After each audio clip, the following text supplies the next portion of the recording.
Qu'est-ce que le Giving Tuesday, la journée mondiale qui encourage aux dons ? Merci d'avoir posé la question. Le mois de novembre est marqué par le Black Friday, dernier vendredi du mois où les marques proposent des promotions importantes. Mais il existe des alternatives. Avec la semaine spéciale déconsommation, Maintenant vous savez propose des épisodes consacrés aux tendances à contre-courant. Giving Tuesday, qu'on traduirait en français par le mardi du don, est une initiative mondiale qui consiste à encourager le don sous toutes ses formes. Le mouvement a été créé en 2012 aux États-Unis avant de s'exporter dans 150 pays, dont la France, en 2019. C'est l'Association française des fundraisers, en français des leveurs de fonds, qui en est à l'origine en réponse au Black Friday. En 2022, le Giving Tuesday aura lieu le 29 novembre. Et concrètement, comment ça marche ? Le but du Giving Tuesday, c'est de donner, de n'importe quelle manière. Don de sang, don de vêtements, distribution alimentaire, produits d'hygiène, etc. Mais il s'agit aussi de donner de la visibilité à cette générosité sur Internet. C'est pourquoi le mouvement a été créé en même temps que sa plateforme.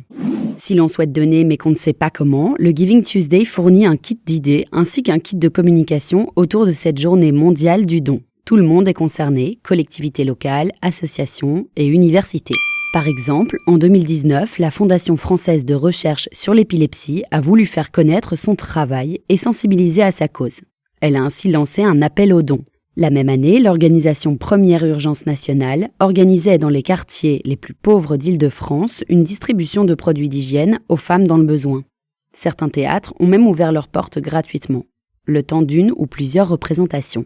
Et qu'est-ce que je peux faire pour aider à mon échelle ?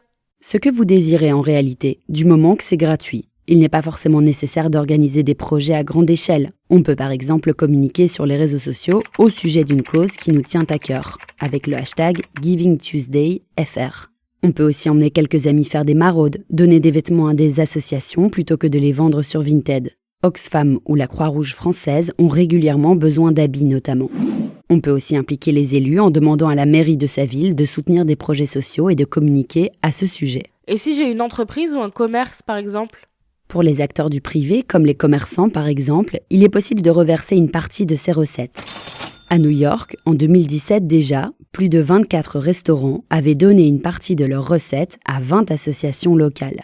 La liste des restaurants partenaires de l'initiative avait été partagée à l'avance, afin que les clients puissent décider d'aller manger dans un endroit qui faisait preuve de générosité. Voilà ce qu'est Giving Tuesday. Maintenant vous savez.